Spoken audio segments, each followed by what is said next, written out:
Good to go. So, Hmm. good evening, Blues. Good afternoon for me. It's just turned noon here in Portland, Oregon, but 8 o'clock for people back home in Manchester and around.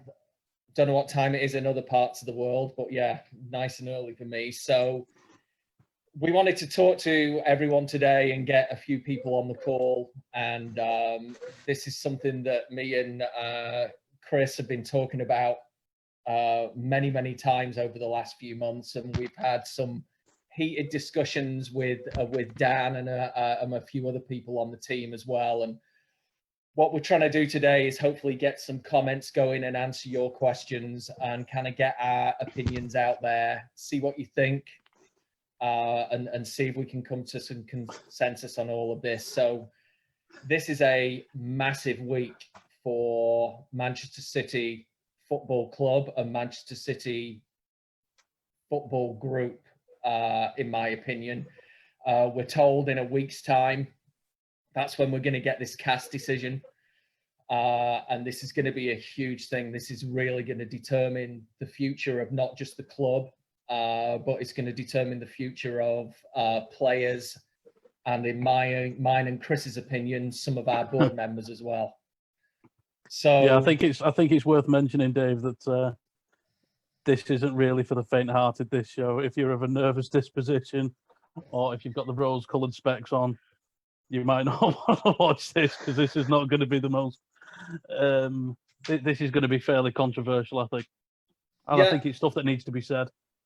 It really does need to be said. We've pussyfooted around as a club, in my opinion, for way too long, and things need to be said about this, about the way the club's being run, the problem that we're now facing with potentially being out of Europe for 2 years, and what the effect that will be on our transfer policy and on effectively almost definitely losing arguably the best player in the world right now in Kevin De Bruyne, should that ban uphold, as he's obviously already gone on record of saying that, hey, if it was 1 year, then maybe I could kind of cope with that, but 2 years for a 29-year-old who's at the top of the game right now, I totally understand if he wanted to leave the club and make sure that he's getting Champions League football for the next 2 years.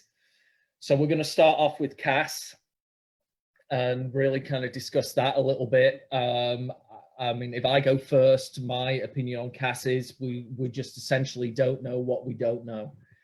And there's a lot of rumors flying around right now that some people are saying that, yeah, this ban is going to be upheld. Other people are saying, no, we're going to, everything's going to be okay. Even Pep is now kind of on record of saying yesterday that, you know, we're just kind of working towards all this being overturned. We've not done anything wrong. And it's just going to be business as usual after all this is said and done. We're at the mercy of CAS, or at the mercy of UEFA and FIFA for a reason. There's obviously something happened there that needs to be explored. And if we get, or even if we, I'm not going to use the term get away with it, but even if this is overturned, there's obviously something there that has taken it to this stage in the first place. So what are your thoughts on this, gentlemen? Where do you think this is gonna take us in a week's time? I don't think it's going to stop. I honestly don't think it's going to stop. I mean, the fact that,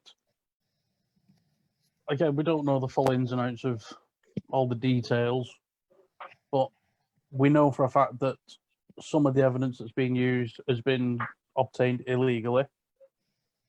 So I think that says enough for what's going on. This is effectively a witch hunt. And I mean, this is no disrespect to those who lost their lives at Hillsborough, but I think it's a similar sort of situation. I think until we're punished, until there's a punishment, a guilty verdict, and there's a punishment, I don't think it's ever going to stop. I think they'll just carry on and carry. If this is overturned, how long will it be before they're saying we've done something else wrong, or how long before they say we're still breaking financial fair play? I think it's just going to continue and continue until, I mean, Bayern Munich, I think massive instigators in it. I mean, look at their behaviour. They've tapped up Leroy Sané and seem to be getting away with that without any repercussions. And yet they're the first ones to be complaining about City spending. I mean, personally, I'm massive. I disagree with financial fair play anyway. I said to you, Dave, the other week, I said, if you're at home, if you've got a shitty old Corsa and to pass it through its MOT, it's going to be 3 times the value of the car. If you want to spend that and do it, that's your decision. You own it. If you want to spend another few grand pimping it out, yeah, it might look stupid and it won't be worth what you pay, but it's your decision. If you own a football club, if you want to throw your money at it, fair enough. So long as it's not a loan against the club, if you just want to throw your money at it as an owner, that's your decision. And I think it's clearly the corruption within football. I mean, we're seeing what's happening with Wigan Athletic at the minute, what's happened with Bury, what's happened with Bolton. That's just in this country. And it's been going on for years throughout UEFA, throughout FIFA. I mean, you just have to look at the World Cup in Dubai that's coming up. Sorry, in Qatar. That's all dodgy. Everyone knew it was dodgy, and yet it's still going ahead. So it's money talks in football these days. That's all it is. It really is, isn't it? Yeah. It's ruining the game. I mean, there's players going for ridiculous amounts of money they should never be going for. There's players earning ridiculous amounts of money they shouldn't be doing. Players seem to have more control than the clubs. At the end of the day, it's if you sign a contract, you sign the contract. That you're their player for however long. You've got agents getting involved and causing all sorts of havoc. It's the game's certainly not what it was, and it's certainly not what it should be. But until City get punished, or Paris Saint-Germain for that matter, until we're punished for something, I don't think it'll ever stop. And I can see the ban being upheld. Yeah. Rightly or wrongly, I think it'll be upheld. Yeah. What do you think, Dan? I'm split on 2 fronts about it all, really. On one front, completely agree with the comments Chris made. We're effectively the bad batch of apples that came with the pack, really, aren't we? It's always been Juventus, Real Madrid, Barcelona, Man United, Liverpool, that close knit group, and we're the breakaway boys, really, aren't we? We're the team that's winning and took the status quo of the whole thing, and completely agree. I think I'll have a stop until our owners, in essence, get pissed off and just thought, sod it, football's not for us. It's been a pain in the ass to go through all this, and we'll keep going through all it. And I think they know deep down that because of the money they have behind them and the money they are willing to invest in the club, it's going against UEFA. UEFA know that City, arguably, maybe including Paris Saint-Germain in this one, have more money to throw at the legal side of things. So I think UEFA are trying to get a foothold against us before we can strike with a winning the Champions League, or just our owners getting tied within UEFA, the cooperation itself. So I think they're a bit stuck up for themselves right now. But in relation to CAS on the other side, I must be one of that very select few of City fans that honestly, and I'm going to start swearing, just couldn't give a fuck, to be fair now. It started off as a massive thing. All City are banned for 2 years. We're going to appeal against it. One side of the story, fly high. The video. All you need is money. What do you call it? Something music in the background to all them lawyers running out of Manchester. They're all looking casual. They all look like they know what they're doing, and we all taking so long. And on the other side of it, even if we do get banned, I don't see the big problem anymore. We haven't won the UEFA Champions League. Arguably, this year's probably our best year, even if this ban doesn't get upheld. If we don't win it this year, I'm not fussed. I know I've never really given a sod about UEFA Champions League. It's always been a time of just winning the FA Cup, the League Cup. I'm not bothered about Champions League. If we win it, yeah, fantastic. But at the same time, it's not the end of the world. Yeah, we may lose some world-class players such as De Bruyne. We've got blue boys coming through the ranks now, like Foden, who could easily become one of City's greatest ever. So I'm not really worried about it anymore. No. Are you worried, Dan, that if it is upheld for those 2 years, though, that that there's a massive potential that we're going to lose certainly Kevin De Bruyne and potentially a Sterling, a something like that as well.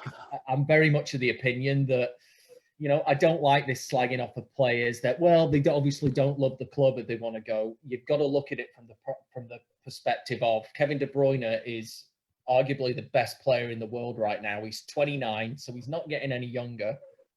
Who are we to take him away from Champions League football for 2 years if that ban is upheld? He's given us 5 years of literally incredible service, and I would, as long as we got a good price for him, I would let him go. Are you of the opinion of that, or? Yes, yes and no. I mean, yes, to the point where I think he deserves to win a Champions League, but at the same time, so does David Silva, so does Aguero. Many of the players in our current squad deserve to win it. I can see a massive overhaul of the squad of players wanting to leave if we do get kicked out. I do feel that Raheem Sterling is one of those. As much as I like him, as much as I do believe his heart is with Man City, if we get banned, big clubs come and knocking, he's going to want to go. Real Madrid are definitely going to be in for him, even though he's become pretty poor over the past year. But at the same time, it gives us a chance to, yes, we may not have the squad capable of challenging for the league, but in my eyes, we've been well and truly spoiled over the past 2 years with riches of trophies. I'm happy if we have 1 or 2 years of not challenging for the title, bleeding some good young lads through, some die-hard English players. I discussed with Lucy Brown a few weeks ago, the likes of Matty Cash and Ryan Yates from Notts Forest, who have been linked with City. Not players that you would have thought nowhere near the calibre City are, but how are we going to know unless we try these out? These are young up-and-coming English talents. Max Aarons, for that matter. Try and be one of these big clubs that may bring in these types of players that know they're not going to win the league, or they might not be good enough yet to challenge for the league, but they're still given that chance in a top team, and I'd love to see that. And Foden's not going to leave us, so we've got a world-class player potential world-class player that many young English lads and, any player around the world is going to look at Phil Foden and see the hype about him and say, well, he's going to stay at this club. He believes in this club. Yes, not just because he's blue. He could go anywhere. I want to be playing with him. Yeah, Chris is shaking his head. Yeah. So I'm ready. I'm bracing myself. Yeah. Well, you said yourself, Kevin De Bruyne is 29. Are you telling me a 31-year-old can't go and win the Champions League? You look at the players that won it at Inter Milan with Mourinho, likes of Zanetti, and was it Eto'o? I think he was there. You had, was it Milito? They were all old players. You can still win a Champions League past 31. What's Aguero now? Is he like 32, 33? He's 32 now, Aguero. So Aguero's already a year older than what De Bruyne would be after this apparent ban would be up. And as Dan's just said, it's potentially our best chance this year to win it. So the only players I would accept wanting to go, if this 2-year or 1-year ban is held up, whatever, you've got Aguero, Fernandinho, and Otamendi, because I think all three of them within 3 years potentially when we could be back in the Champions League either won't be up to standard or won't be playing. Any other player, I'm sorry, if you want to go because you're saying, you want to be playing in the Champions League, fuck off. That's what you want to do. And I wouldn't sell them because you yourself, you said you'd want top money. Everyone's been saying Kevin and De Bruyne is arguably the best midfielder in the world. How much did Neymar Jr. go to Paris Saint-Germain for? Was it over 200 million? Yeah, it was approximately 200, wasn't it? So unless we get that for him, which we can't get player value at the best of times. I mean, look at Sane. We've just had our pants pulled down over that. So if that's the case, we're not going to sell. If he doesn't want to play, there's your golf clubs. Piss off. Go play golf. Don't want you in the team. Got other players who can do it. I'm not having this that, they want to be put on the big stage, all this bollocks. You're telling me Kevin De Bruyne is not going to get into the Belgian squad just because he's not playing in the Champions League? Or like Raheem Sterling aren't going to be in the England squad? On your bike. No, I've said it before.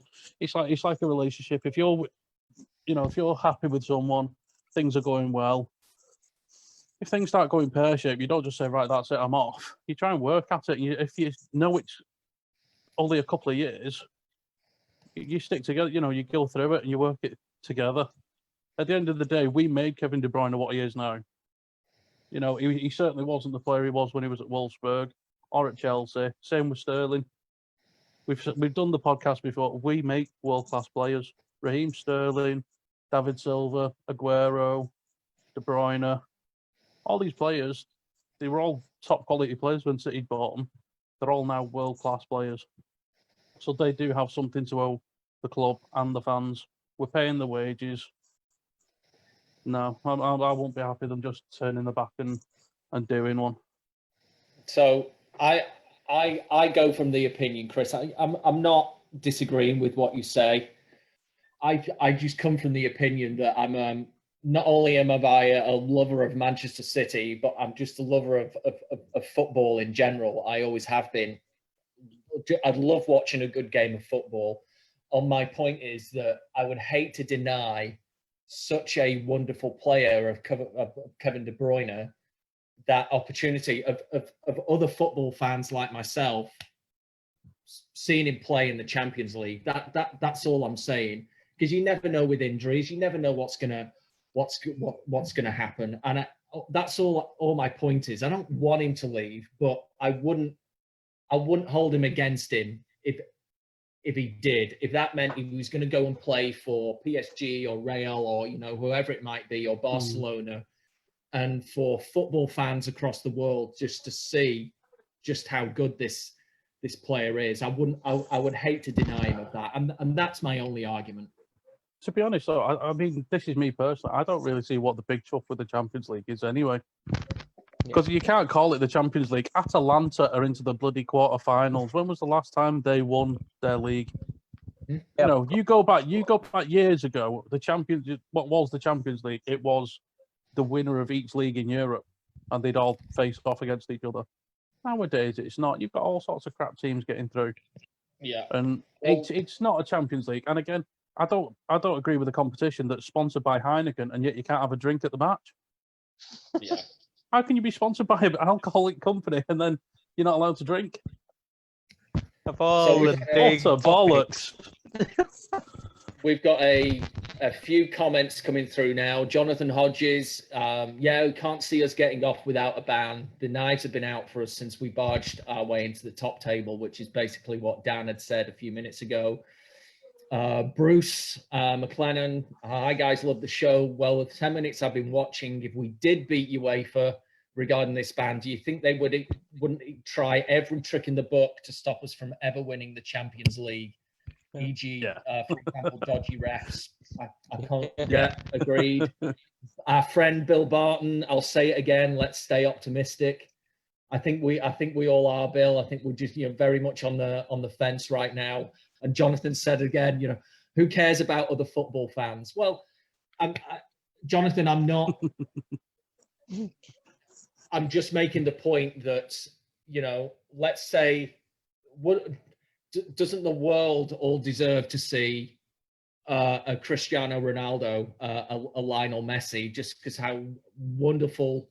what wonderful players they are, and I put Kevin De Bruyne in that category, and that's all I'm saying. That it's I'm a football fan at the end of the day, as well as a City fan. So what I want to go on to now, and it's something that Chris kind of highlighted a little bit, is should we get this ban overturned, does this mean that they're just going to come back to us anyway, and there'll be something in a year's time or in 2 years' time, or we're never gonna be free of this just target on our back, essentially. And I think this comes down to, as Chris and I have been talking about a lot, is our budgets and our financials and the money that we spend. And I very much always come from the standpoint that if we don't rein in our spending, then UEFA, FIFA, FA, whoever else, unless the rules are changed, are going to continually come after us. So it's all very well for us to say that we're making about 5, 6, 7 million pounds profit a year in our youth academy, and we seem to have our business strategy set up for that. But all we're doing when we're spending 5, 6, 7 million pounds on a player, and then they're loaned out immediately, and then they're never getting in the first team at all, is, so let's say this is a midfielder that we buy. Gomez is a good example of that. Gomez is a defensive midfielder. Now, I know we didn't spend any money on him, but let's just use him hypothetically. Gomez comes in as a defensive midfielder. We think, okay, we've got someone who can push their way into the first team like Foden. And what do? We send him out on loan. And then we actually go out and buy Rodri for, I don't know what it was, 60, 70 million. So the books, in my opinion, are never, ever, ever, ever going to balance. That if we continue this strategy of bringing in youth players, loaning them out, and then they're never getting into the first team, but then spending 60, 70, 80 million on a player. Yes, I know we have our income from merchandise and ticket sales and, sponsorships and whatever. But that's why we're in trouble with UEFA right now, is because we can't balance the books. And if we continue to not balance the books, then we're going to continue to have the target on our back by UEFA and FA. They're just going to come after us over and over and over again. So, Dan, Chris, what's your thoughts on that? Well, let's go back to what Chris said, really. I mean, UEFA, we all know UEFA are pretty much the definition of diarrhea sickness. One way or another, you're going to constantly have some shit coming out one side or the other, and you can't get away with it. But at the same time, it will always come under FFP, but FFP is flawed. FFP is supposed to be looking after all teams, not just the ones that are absolutely loaded and, to Chris's point, want to spend money on the club they own. It's different with Bury, because Bury owners will loaning money in that they could never ever pay back without going under. City's owners are flooding cash in, building infrastructure, redeveloping the whole of the area of Manchester as a whole. We're making money every year. We've been in profit for, I think, was it 5 years on the bounce now? We've been in positive profit line now. Yeah, it's a footballer's wet dream to be for a club that is financially stable. Yes, we can buy players such as Rodri for that amount, or Mahrez the year before, and whatever. We may not be making the money off players such as Sane. We did get our pants pulled down for that, but at the same time, I couldn't give a damn about Sane. Sod him. It's a flawed design, not by City, but the actual rules and regulations of FFP. It's like Chris's analogy. If you want to spend that money, spend it. It shouldn't be up to someone else telling you how to spend your own money. And at the same time, we're balancing the books. If anything, we're making more money. So it's beyond me. Yeah. Well, a little bit of irony for me, and I know I'm the oldest one on this call by some distance, but the first person, or the first club who really went at this and started throwing money at the best players and really wanting to get to that next level was Blackburn Rovers. And I don't know if either of you two remember that, but when Jack Walker came in, there wasn't any of this stuff then about, oh my God, this is going to ruin the status quo, and this is how dare he do this. That man was beloved, not just by Blackburn Rovers fans, but just football fans in general. That, oh my gosh, it's not going to be the Liverpool and Uniteds. There's going to actually something else that's going to happen. Mm-hmm. And we fast forward, 25 years, and of course, there's a lot more money in the game now, and the game has grown exponentially. But now it seems to be a bad thing of people wanting to spend the money on a club and really compete against the big boys. And I don't know where and why that changed really. That would Jack Walker now be able to go into Blackburn Rovers like he did 25 years ago and did what he did? No, because financial fair play rules say that, bugger that. No, you only get, I don't know what the attendances are at Blackburn Rovers, what, 12,000 maybe? And a couple of dogs. I don't know. No, you don't get enough tickets. You don't sell enough pies to actually be spending that money. Remember, Alan Shearer went for 3.3 million to Blackburn Rovers, and that was a ridiculous amount of money back then, and you wouldn't be allowed to do that. And it seems to be that they're UEFA and whoever else are just trying to keep everyone down, and I don't know what the answer is. So FFP really doesn't work, does it? What do we do? To me, if you look at it, you go to any football fan, like Liverpool, United, Real, they all turn around and say City have ruined football, City are putting the prices up. It's an illusion. Yes, we'll spend 40-50 million pound on a player, but you look at United and Liverpool and everyone else, they'll spend United 80 million pound on a defender. Now, if you want a class centre back in the Premier League, you're looking at 70-80 million because United put the price up. Liverpool 70 million for Van Dijk. You've got Paris Saint-Germain throwing 200 million pound for Neymar. Real Madrid will spend, how much did they buy Bale for? Was that close to 100 million? They're throwing the money around. City are always spending less than the big boys. It's just we buy more of them. But yeah, looking at it, for me, forget financial fair play. Let's just say UEFA scrap that altogether, and it's not an issue how much money a club spends. What I think the problem with City is, and what needs to change is, if you're a young lad, my lad's, 16-month-old, I'd love him to play football. But if in 15 years' time, when the club's coming looking for him, and City say, we want to sign your lad, but then the likes of Wigan or Swansea or Bolton want to say they want to sign him, I don't want him going to City, because there's no chance in hell he's going to play. I want my lad to have a successful career. And if that's what if you want to be an aspiring player in football, you want to be playing football, not, oh yeah, look at me, I'm playing for Man City, but you never actually set foot in the country. We've got some Japanese players on loan in Holland. They've been there for 2 years. Never even heard of them. They're never going to play for us.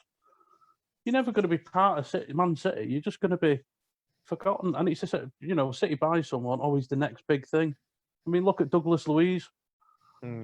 He was touted as the next bit. He was always going to be a replacement for Fernandinho. I know they couldn't get him a work. They couldn't get him a work permit, but surely you do your research beforehand. And again, why was he not given a work permit, but he was given one at Villa? It's because Villa were going to give him the game time, and we can't. So you're going to end up in a time, if it carries on like this, 5-10 years, the quality young players will not want to come to us. So we'll end up with no homegrown players. It's just going to keep going round and round in circles, and we're going to have to be spending ridiculous amounts of money on already well-established players that might not suit the way we play, that might not suit the Premier League. Look at Cancelo's not exactly proved himself. Mangala was a right piss in the wind. That's what's going to happen. And it's just going to be this vicious cycle, and everyone will then be saying, oh, look at City spending all the money that you're just buying the league. It shouldn't be like that. We're bringing quality players through. And our youth system speaks for itself. Our youth system has won trophies.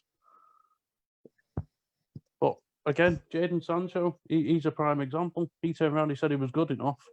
They weren't willing to play him. He's now commanding a figure, looking at 100 odd million if somebody wants him. Yeah. Would you to argue that Kit one not so much argues, put it towards you, Chris? You said there, and quite rightly, everyone knows City's youth academy have won plenty of trophies, and we've arguably got probably one of the greatest facilities available.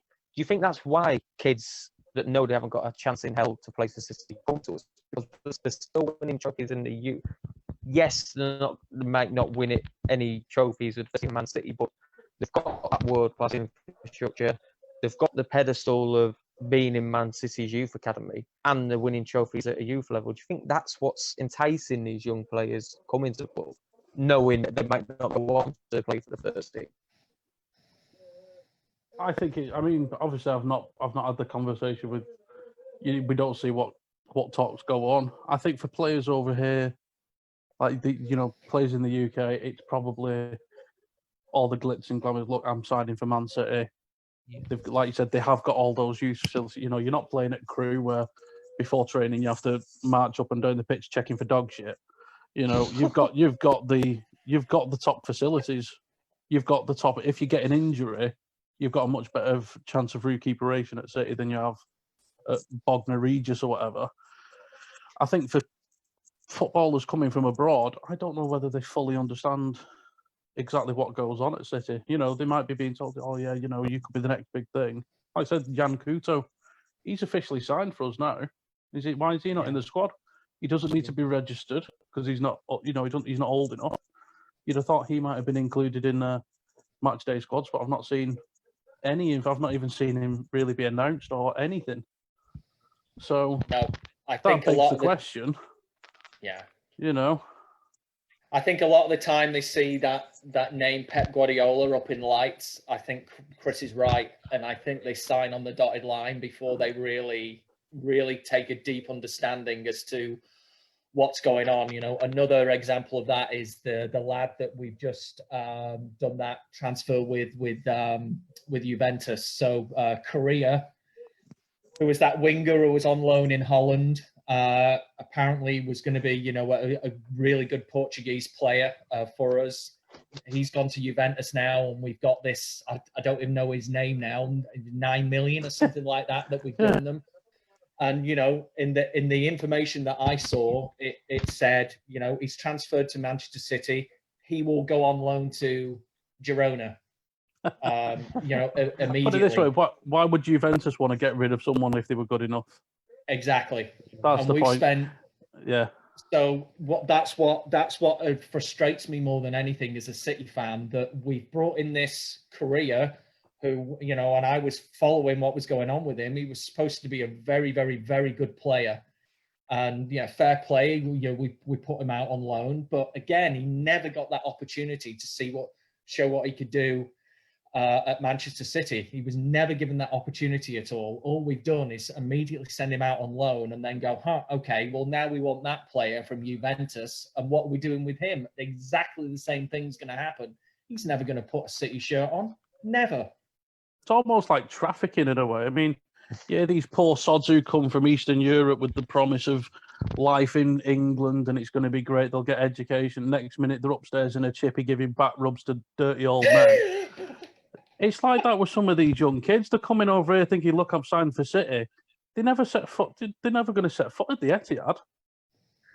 They're not even going to smell the bogs in the, they're not even going to look at anything. They're not going to see the stale pies or the piss stains. It's literally just a simple case of, you've got a bit of potential to make us some money. We'll sign you. That's it. 2 years, do your service, and then off you go. That's all it is. Yeah. Well, let's go through some of these comments while we've been talking. Stu Helter Skelter. I like the surname. Genuinely think if we overturn this, UEFA will look incredibly stupid, and they'll find a way to stick us. Yeah. Again, our friend Bill Barton, I agree with Tom's comments about KDB. He means mine because my name is up on there right now. Regarding Jonathan's comments, I slightly agree. City were a very popular club when they were rubbish. Now they are good and winning things close to being the most unpopular. As long as we are winning things, I don't care. Couldn't agree more, Bill. Dave Shepherd, financial fair play brought in to protect the existing elite in Europe by FIFA when they tried to stop Chelsea getting in when Abramovich took over. Dave Shepherd, I don't know the answer to this. Wasn't Blackburn fined for Walker's spending on the club? I'm not sure about that. I know he wasn't to begin with when they were throwing money at Alan Shearer and David Batty and all those, and Graham Lasso, etc. They may have done. Bill, again, a good comment, Dan. And also, when any club sells a player, they benefit financially and probably buy a player or players, and the money stays in football. I like you, Bill. It's a corrupt system based on debt and commercial sales. The berries, but they choose to, yeah. Jonathan Hodges, we all know financial fair play in UEFA only cares about the status quo of top clubs. Like what was said, the Berries, the Portsmouth, Boltons of football go bust, and there's nothing to stop that or help them. But they choose to chase City, who are making a profit with a great business model. Yeah, hello, Steve. Dan Halifax, nice one, gents. Bill Barton, City have built a community. The Etihad is an area that was run down. I've been saying this for years. By now of employment with City, other ex-players want youngsters to get into the City Academy because they receive an education too and are well cared for. The only thing I would say there, Bill, is the players that we keep at the academy, I agree with you. But what seems to happen, Bill, over and over again is we sign a player and they are immediately out on loan. To Chris's point, they don't even get to smell the Etihad bogs before they're out to Girona or over to Holland or something like that. Said that I think the same this is Ilias Lambrex. Ilias comes on these shows quite a lot. I think the same will happen with Jaden Braff. City won't give him enough chances. Yeah. I'm inclined to agree, which now brings me, if it lets me, to my next point. So I'm going to share something with you here, boys, here, if I can. I want to see it first. Let me see if it will do it. What I'm going to do is I'm going to share with you just a quick flash. You don't want to. You know what? I'll leave that.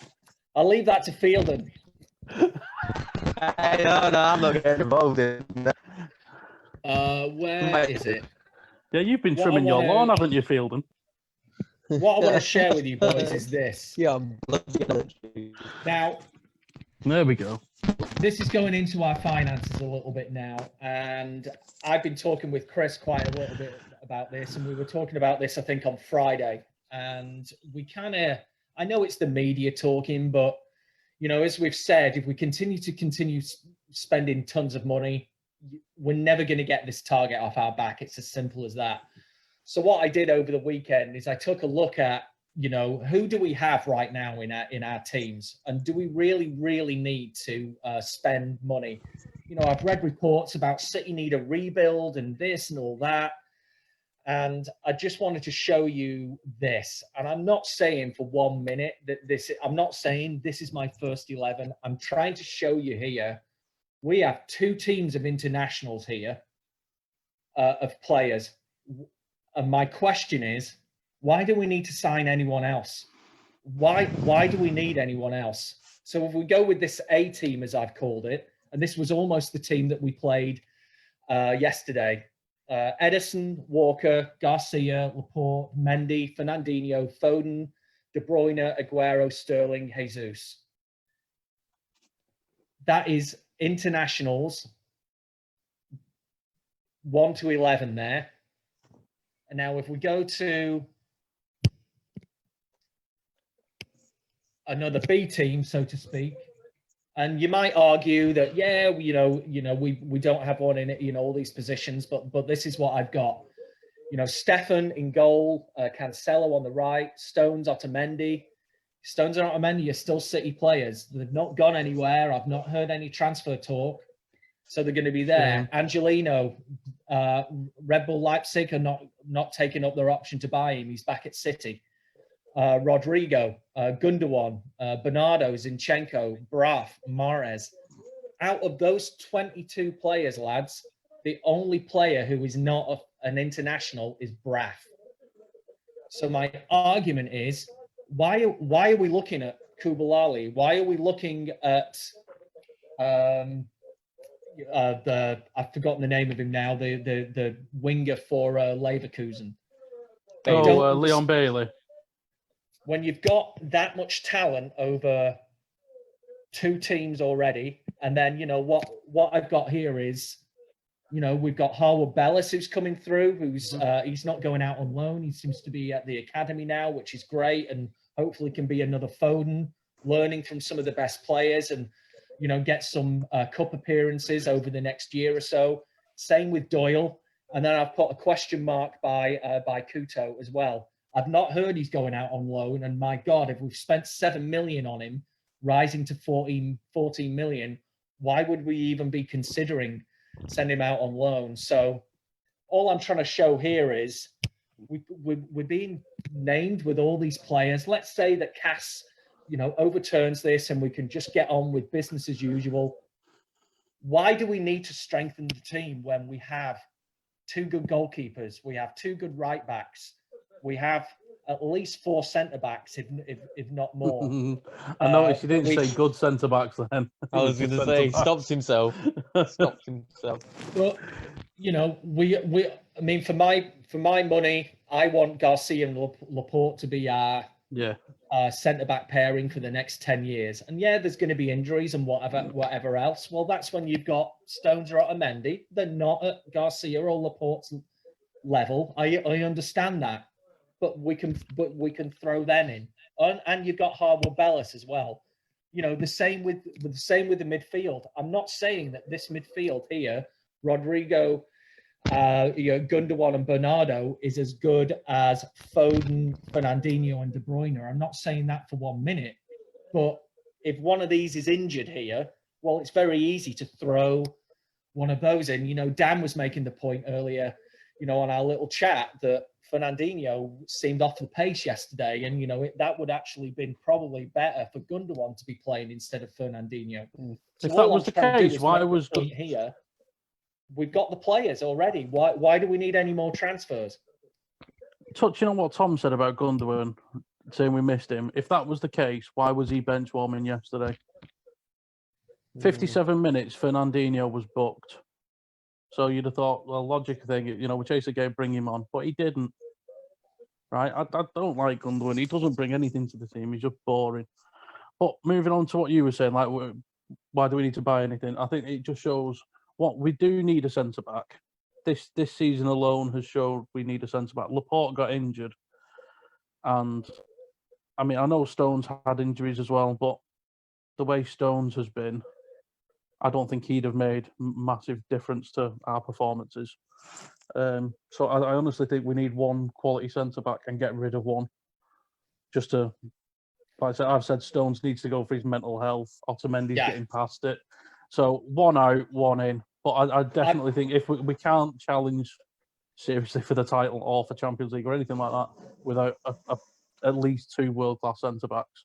And the only other position we need to buy is a striker. And I know you mentioned that at the bottom comments, because yesterday proved it again. And I think I commented on the post-match show that we did earlier on Facebook. Yesterday was the same shit, a different day. It was a smaller team throwing every man behind the ball. The amount of chances we had during that game, I was watching, little clips from it. There was Mahrez, Silva, Jesus. They were all shooting from inside the 6-yard box, and they'd pissed around trying to walk it into the back of the net. And it's like, you can't walk through 11 men to tap it in, and it's because no one would have a shot. And when the ball was going in, at one point, David Silva's heading the ball. Why are you crossing it for a header when we're a bunch of short asses? What's the point? But once again, there's no plan B. If plan A doesn't work, we're fucked. And it's happened time and time again. And it's not just this season. It happened last season, the season before that. It's just the same repetitive it's great when it works, but when it doesn't, I'm sorry, Pep. You're saying people say you're the best manager in the world. Prove it. Change it up a bit. You know, you can't just say, right, we're going to play this lad on the wing, and that's our tactical change. That's not a change of tactic. You're playing the same style of football, just with different players in different positions. You need a different tactic, and we haven't got that because we haven't got the player to do it. We haven't got that. Everyone says that Dzeko style player. You need a different type of forward. Jesus, I love him as an inside forward. I know they were saying before that, well, we need wingers. I don't think City play with wingers anymore, personally. They are more inside forwards because they're always coming inside a lot. That, you know, we don't run down the byline and whip a ball in like a winger would. And yes, it really did show yesterday we need a striker. I think midfield we're fine. Attacking midfield we're fine. We're still scoring goals. It's just when it's back to the walls like it was yesterday, you need another option. You can't just do the same thing over and over again for 90 minutes. So was it 26 shots we had? And it was something like 6 or 7 were on target. And like you said, four out of 5 defeats now away from home. And we scored 2 goals with like 80 odd shots. That's crap. That really is shite. You know.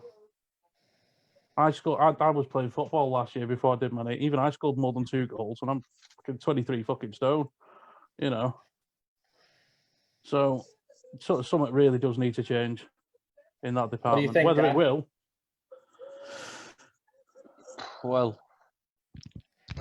there's one position. I mean, personally, from looking at your A team there, Dave, that is the entire team I'd go for to start next season, especially with Jesus out on the left. I think as much as I was fighting the lost cause saying he could easily lead the line earlier on this season, as I said it, I said it before Pep even put him on that left wing, and you guys heard me. That left wing is made for Jesus. He's got the energy, he's got the pace for it, you know. It'll help him in his side stretch as well, because if he's up centre forward, he's pretty much the first man to go through. And if he can't stay on the side there, he needs to drop back in position to learn better, and the left wing's better for him. So I definitely, if now Danny's going to have Jesus as a fixed left wing and then go for striker, the left back position is still the main worry for me, because Zinchenko, I know everyone jumps on the bandwagon and say, he only had a very bad game last night. That's the reason you're picking him. He's not a left back. I think too many City fans are now starting to see him as a left back just because he's made to play there. Yeah. I still think he could possibly make his name in central midfield more pushed out to the left. But that's a if now. You know, I think he's becoming a bit. Well, I mean, I saw it on the page. Arrogant is the best word I saw being used about Zinchenko. I think he thinks he's a bit into it. But that team there, bar left back position, is fine for me. I'd happily have that. There is one player I'd have brought in the summer if we're able to, and that's Jose Gaya from Valencia. I mentioned a few weeks ago. That just fits the bill. His style of play, his attacking ability, his defensive ability is second to none. He's just got everything in his locker, and I can't believe no massive club is coming from him yet, because he'd be perfect for anything, especially the City team. But I'm still one of these that think there is a big overhaul to come, but not in first team players.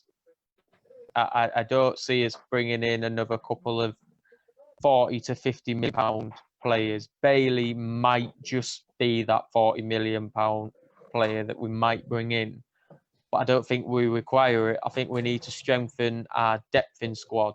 You know, the past few years we've lost the likes of Vinny. Delph I'd even throw into that mix. Delph is a versatile player. He wasn't the world's greatest, but he could fill a role in that midfield and back line if you asked for him. Danilo as well. Danilo was a big loss for me. You know, he could play on right and left. He wasn't. I still don't understand that one. Yeah, he wasn't the greatest, but he still did a job. He gave his all. I think he had more better games than he had bad. But yeah, depth squad depth is where we need to concentrate in the summer if we're able to sign players. But yeah, Gaia is the only first team player I'd bring in. So, okay, what I'm going to do is I'm going to just read some comments that we've got on this new topic. Mike Warden, need signings because some of them are not good enough as shown this season, particularly centre-backs. That's basically your point. Chris, Fernandinho, that wasn't his preferred position, and he did okay there. I think he's been found out a little bit, to be honest. Ilias, our bench is better than a lot of teams' first 11. I don't think we have too many world-class players. If they don't get enough chances, they will leave, and that is my total concern about Garcia, to be perfectly honest. Danny Boy Smith, the sentiment and mythology is okay, but you should be saying that Garcia can step in when Koulibaly is injured, not someone filling in for Garcia. I actually think, Danny, honestly, the other way around. Yeah, I've said this for a long time now, that if we're not careful with Garcia, this is going to be a Manchester United and PK all over. We are absolutely going to lose Garcia if we're not careful, and he's going to go to Barcelona, who are already sniffing around him, and he's going to become, their centre back for the next 10 years. I will say one thing, Dave. It was reported that he's rejected contract offers from Barcelona to sign a contract with City. Let's hope so. On the topic of that, Koulibaly as well. If he is so good, why the bloody hell has no massive team come for him yet? Yeah, because his name has been mentioned now for years. He has been in the press every transfer window. No disrespect to him, but he's playing for fucking Napoli. They are not world-class team. They are not. If you're going to name Italian teams that are any good, they are behind the likes of Inter, AC, Juventus, Roma. They're not even top 5 for God's sake. It's he's great in Italy, but again, I'd be all right as a centre back in Italy because I don't have to run anywhere. So it's nonsense. No, what a waste of money he'd be. Absolute waste of money. I can't see Manchester City signing a 29-year-old. The age doesn't bother me. If you're good enough at 29, you're good in. There's plenty of quality centre backs at that age. It's just. I mean, we signed Fernandinho, who's 28 years old. Oh yeah. But you get one that can perform in the Premier League. I don't think he can. I don't think he's good enough. All right. So Danny Boy said again, Chris, kind of answering your point that yesterday was about rotation. And I think Chris's point is, why do we need to rotate? Mike Warden, we have a great squad, better than any other, but when rotation is used, we become weaker than the other team's best 11. I think I probably agree with that to an extent. Laney having a head wobble, he'd score goals.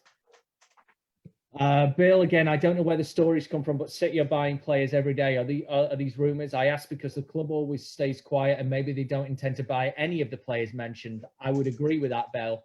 Pep has mentioned the position of CB, and with Aguero only 1 year left and often sustaining injuries, a striker surely is a must.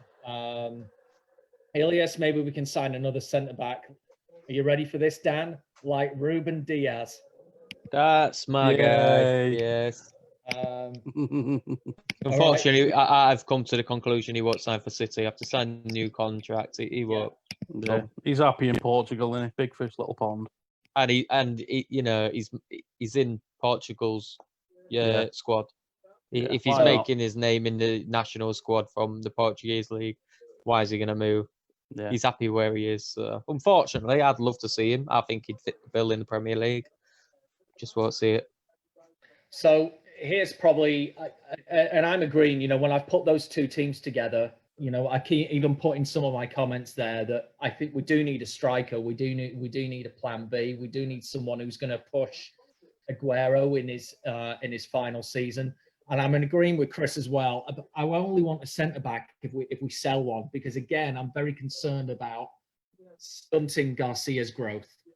I think we're really onto something with him, and I don't want us to bring in, that point before about Koulibaly, which means Garcia gets less less time. I want it to be the other way around. I want Garcia to be our first choice centre back with someone brought in who can push Garcia on, not the other way around. So here's really probably my most controversial point in all of this as we've been talking. And I think we all agree, maybe we do need, one or maximum of two signings. I'm of the opinion, I wouldn't be giving Pep Guardiola a absolute penny to spend. If that guy's leaving in 12 months' time, I don't give him any money. Yeah. And the reason I don't give him any money is, Dan, is that it comes back to what we were talking about at the start of this conversation was we have to abide by financial fair play rules, whether we like it or not. If we spend a ton of money this summer, then Pep Guardiola leaves in 12 months' time.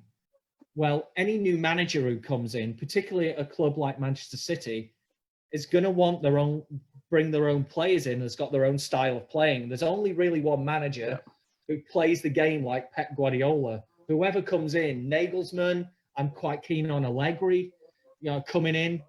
Well, they're going to have their own system and they're going to want their own players. So let's be honest. Whoever comes in after Pep is going to want to spend 150, 200 million. If we do that, it brings us into exactly the same situation again, where we spend a ton of money this summer. If he leaves in 12 months, which it sounds like he's going to do, we bring in a new manager who spends a whole ton of money. We're going to have that target on our back, and we're going to be under financial fair play rules again. So my point is, when you look at the two teams that I have shown you there, we've got 22 players, all internationals. Use them. In my opinion is use them. Earn the ridiculous salary that you earn every year and coach them.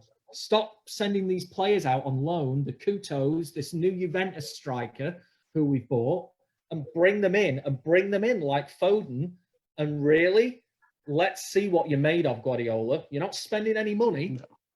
You've got 22 world-class players there, all internationals. Use them. And then, hey, if he turns around and goes, okay, well, I will sign another contract, absolutely fantastic. We'd love to keep you on, Pep.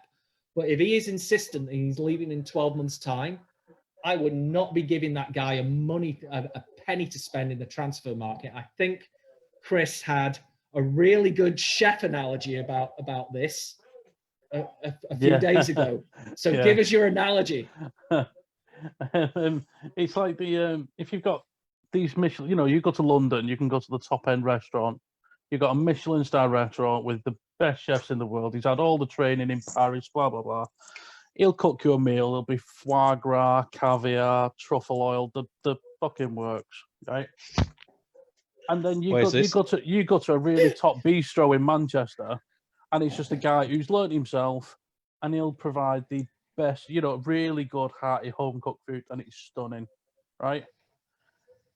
If you then give the same guys, like, a crappy budget or just, shite ingredients, world-class chef isn't going to give you the world-class meal, but a guy who's got used to working with what's around him, he'll do much better. And that, to me, is what it is. You've got to prove what you can do with the crap.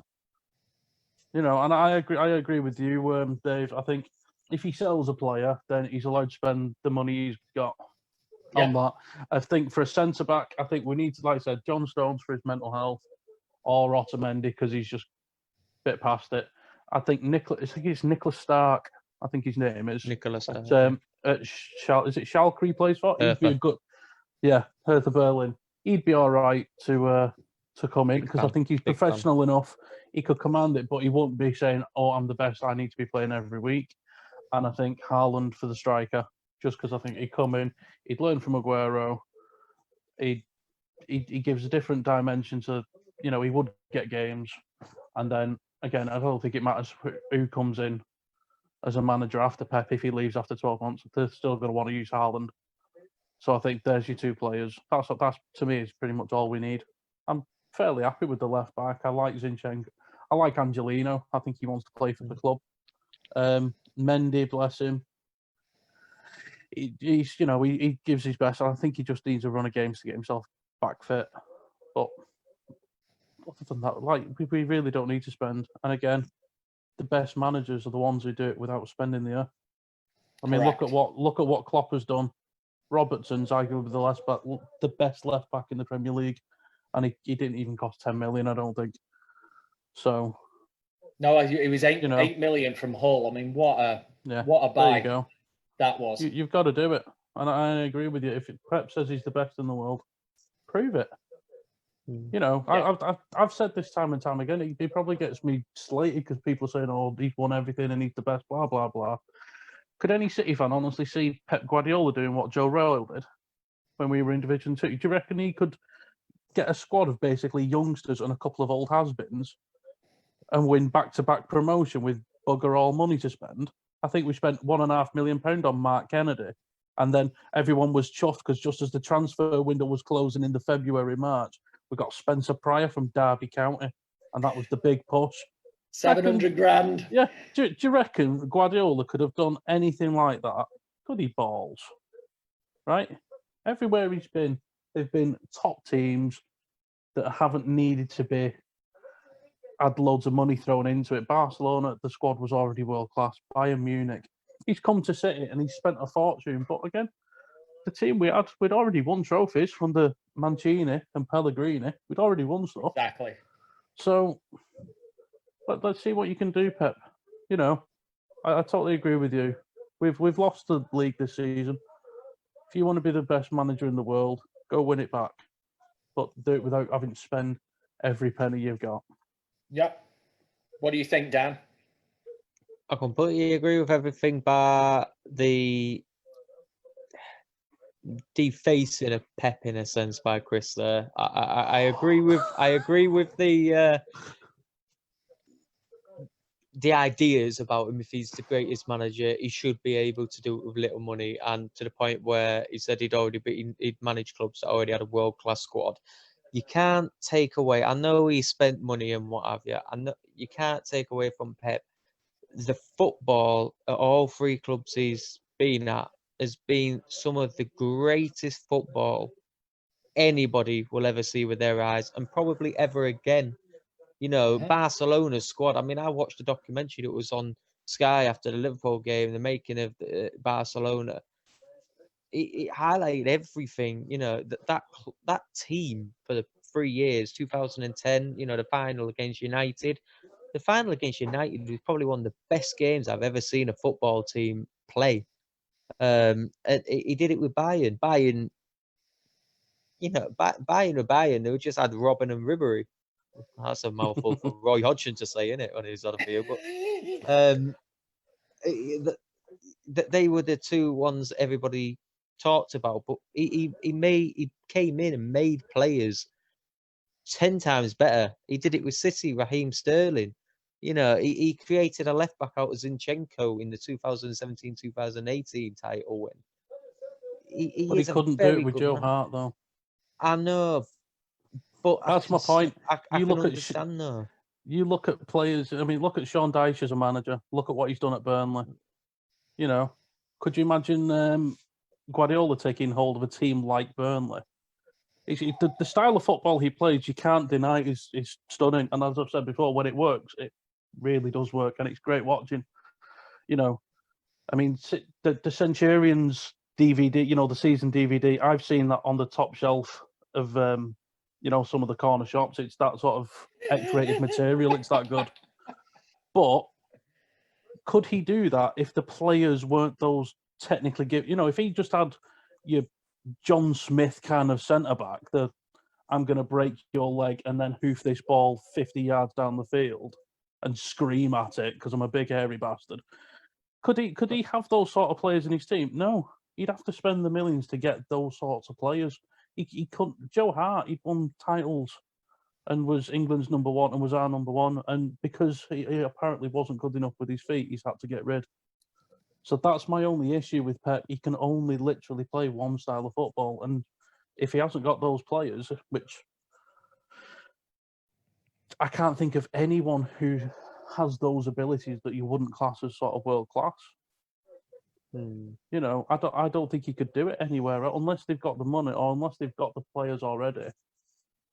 That's my only. You know, I'm not having a dig at Pep. Like you said, he's won us stuff. He is a quality manager, but I can't see. You know, that there's other managers I think that are more adaptable, if you like, more gifted in that sense. There's for next season, if we were to bring these 3 players I'm going to mention in a second into the first team squad, and Pep makes a name for himself, he can spend as much money as he wants and not win a title for the rest of his life. Braff, Yep. Jack Harrison, if he does come back, I know Leeds will probably sign him because Leeds look destined to come to They the want Premier him, don't League, they? and they'd be so stupid not to snatch him up for the price tag he's valued at that they've been offered. I think it's like 14 million or something like that. I think he'd want to go as well. Yeah, I'm not surprised because he's proving what he's capable of, Yeah. and I think we've missed a trick in having that clause in his loan contract because he would fit into that City squad like a house on fire. You know, he could adapt to that team like no other player I've seen in a long time. And the other player is Angelino. I honestly think Angelino, and before he got loaned out, I can't remember if you were in this boat, Chris, but Dave definitely was, and Tom and Dan Halifax definitely were. You laughed at me when I said Angelino was going to be a big regret getting rid of. I like him. He will be, if he gets the game time to prove it, he will be one of the best left backs in the world, guaranteed. Yeah. In the style of play Pep does, if we get our defence sorted out, if Garcia and Laporte get a good season fixtured run of games, we can bleed Angelino into that team, and we have the comfortability at the back with Ederson in goal.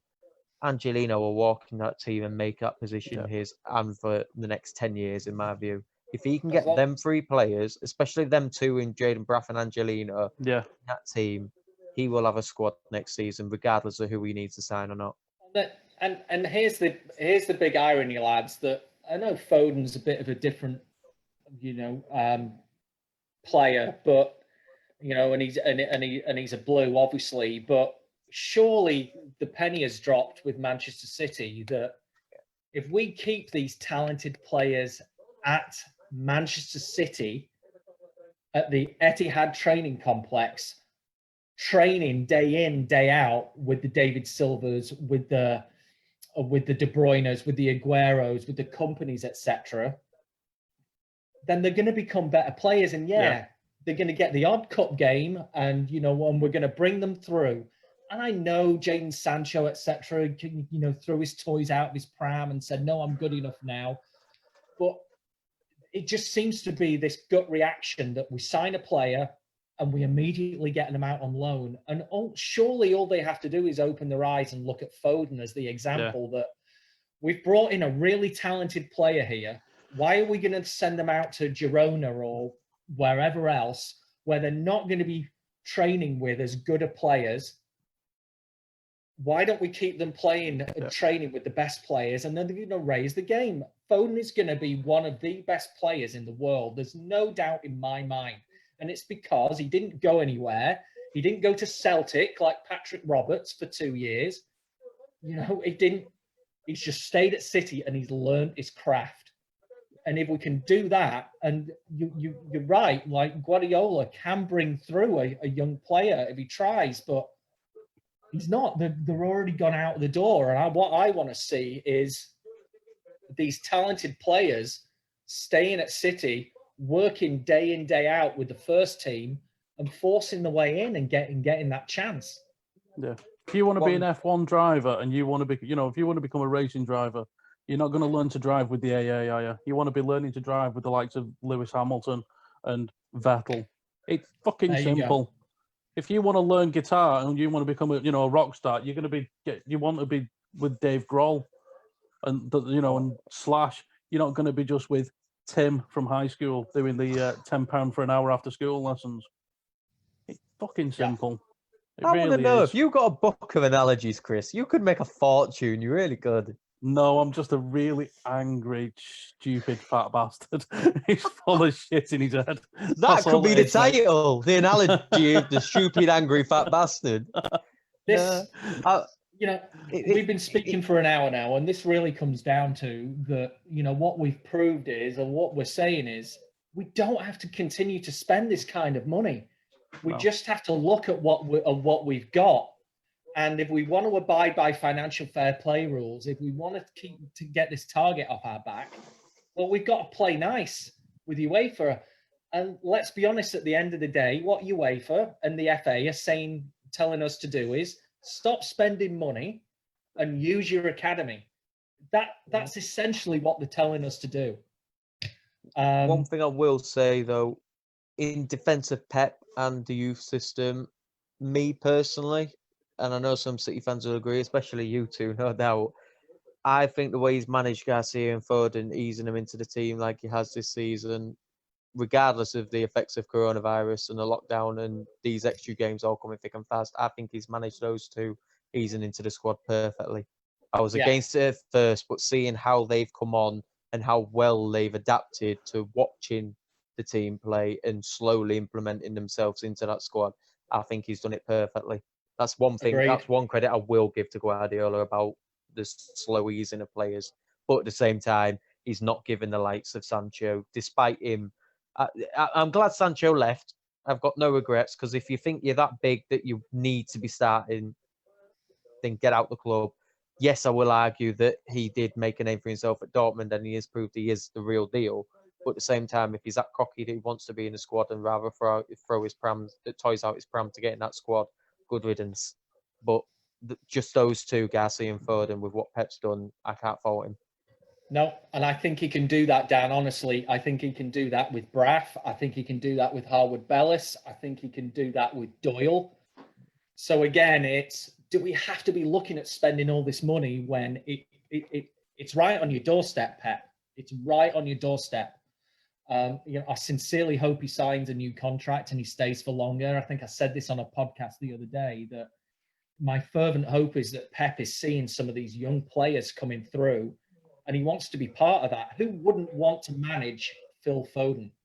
Who wouldn't want to see what this lad can become for Manchester City and for England over the next decade? If I was Pep, I would not want to go anywhere. I'm here for the long haul, because Foden is going to be Pep's Lionel Messi, in my opinion, for City. Yeah.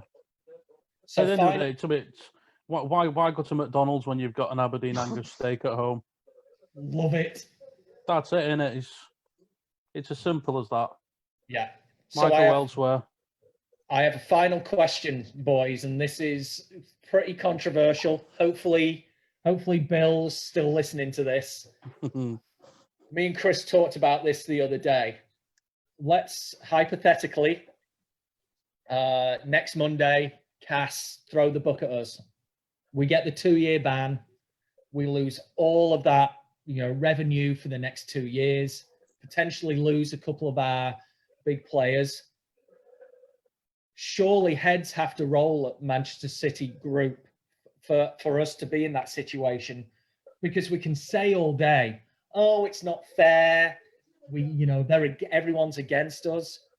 No, the way the club has been run has put us into that situation to begin with.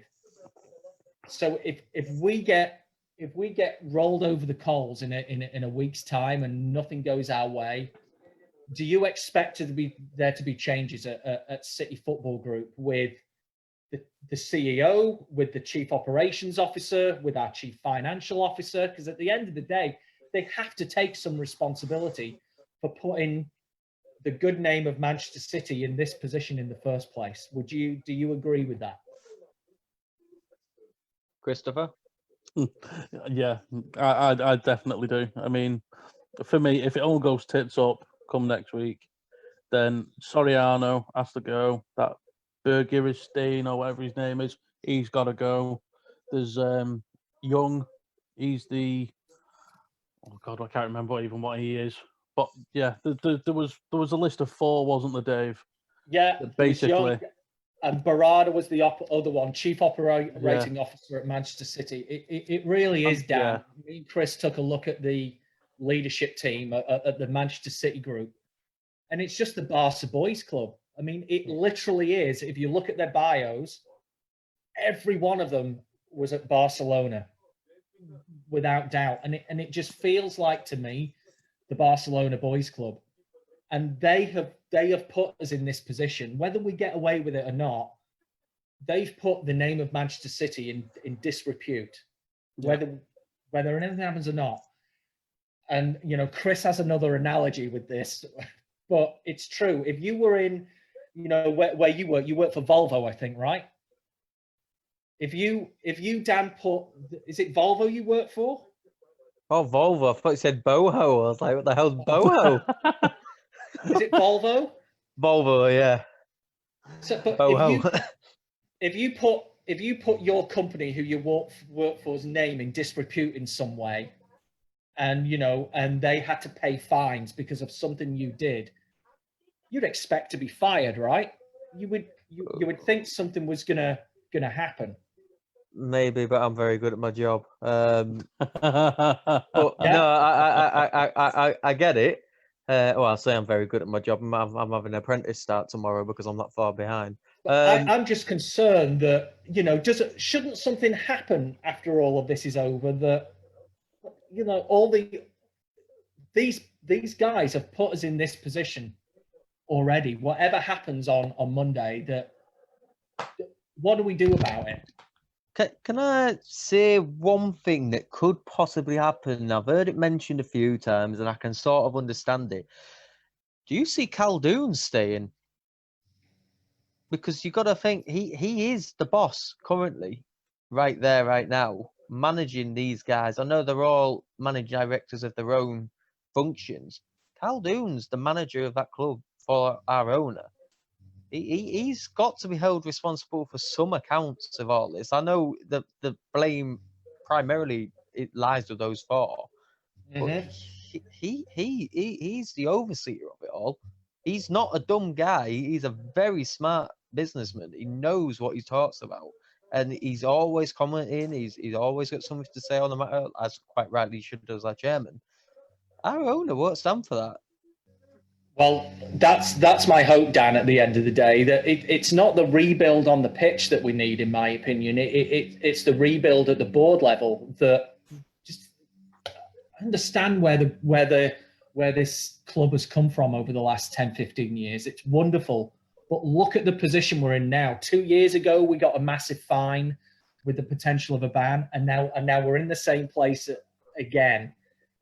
Once bitten, twice shy, in my opinion. Surely Sheikh Mansour has to look at this and go, I've spent all this money, and look where we are. We're going to be potentially out of Europe for 2 years, and this is where the people I hired have taken us to. There's no smoke without fire. There's been things that have gone wrong, and can we not bring in people who are not going to put us in this position ever again? No, completely. So the question then is it going to be hashtag bring back Franny Lee or hashtag Oasis for chairman? Have the Gallaghers in charge, because they wouldn't do that. They wouldn't put the club into disrepute. Well, you'd have, you could have one doing the business in England, one doing the business abroad. The club would never speak to each other if that was the case. To be honest, it doesn't look like the club is speaking now. Look at the shape we've put up with. Yeah, we're not talking now. Very true, very true. You got me on that one. So, yeah. I'm all for bring back Franny Lee. Franny Lee will do a good job. Yeah. I mean, what Sheikh Mansour's done is just absolutely incredible. I think what he needs to look at is the position that we're in now, and who does he need to bring in who can steady the ship a little bit and make sure that we're never in this situation ever again. Because all we've heard for the last 10 years is you've bought your success.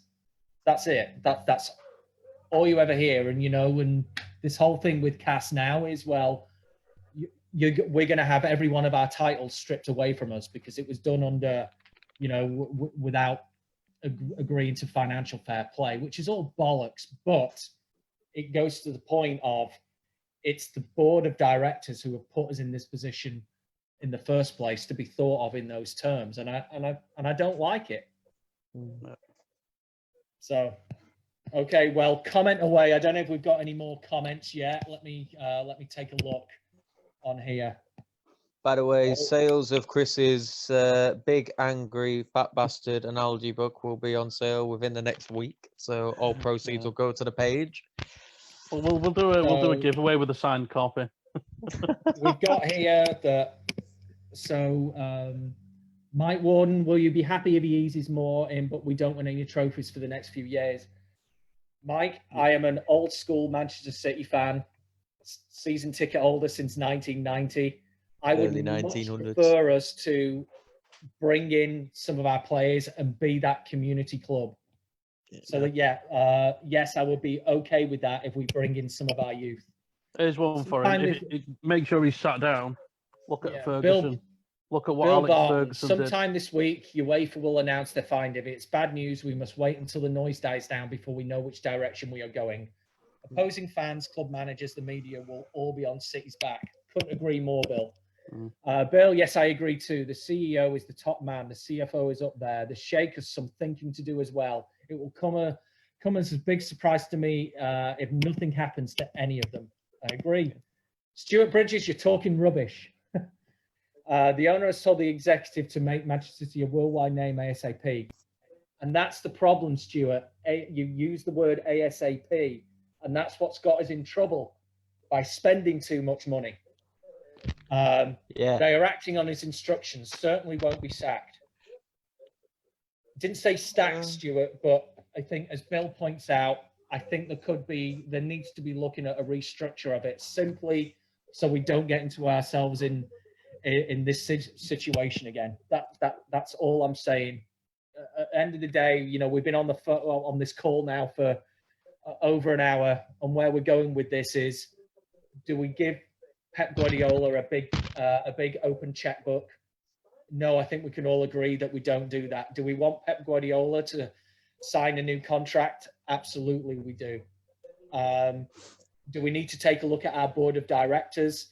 If CAS is not overturned, or even if it's not, they've put ourselves in this situation, and we need to take a long, hard look at things. So really appreciate all your comments on this. Mr. Chris, Dan, anything else to add before I stop this? Just quickly then. So again, going back to that comment about would we be happy going trophyless for the next couple of years and using youth? Look at what Alex Ferguson did. A couple of years with close to getting the sack, followed by close to 2 decades of dominance effectively at home and in Europe. And going to what that comment says about they were acting on instruction, if we've got the top men running our club acting on instruction, then that means we've just got a bunch of yes men, and that's going to get you nowhere. So they still have to go if that's the case for me. We want people who are going to earn their money. I could get paid to be a yes man. I'd quite happily put a suit on and sit in the posh fancy seats, with a knife and fork to eat my pie with. If that's the case, anyone can be a yes man. You were probably the worst person to be classed as a yes man. All you do is argue and controversial start of it. You're the worst person for it. If Tom at Manchester is Blue was paying me just what they have to pay in taxes a year, then I would say that Gundogan is by far our most versatile and promising midfielder. I think that John Stones just needs a little extra time. I think he's a great player. Bravo has been a sensational goalkeeper. Now that I agree with. Oh, yeah, but you're from Yorkshire. I mean, you're just all about the money, mate. Oh, thanks. You're right, but thanks. Exactly. But no. Anyone could be a yes man. Yeah. Anything to add, Dan? Yeah, I'm going to end it on a high and just a big fuck you, UEFA. Doesn't matter what happens. We're City till we're proud. We're City till we're proud. We're City till we die. Yeah. I'm already All right, proud. David. I was gonna. Well, I don't know what I've been drinking tonight, but yeah, we're City till we die. Sod UEFA, sod the Champions League. If we have a transfer ban for 2 years, brilliant. Bring some Fuck youth 'em. lads through.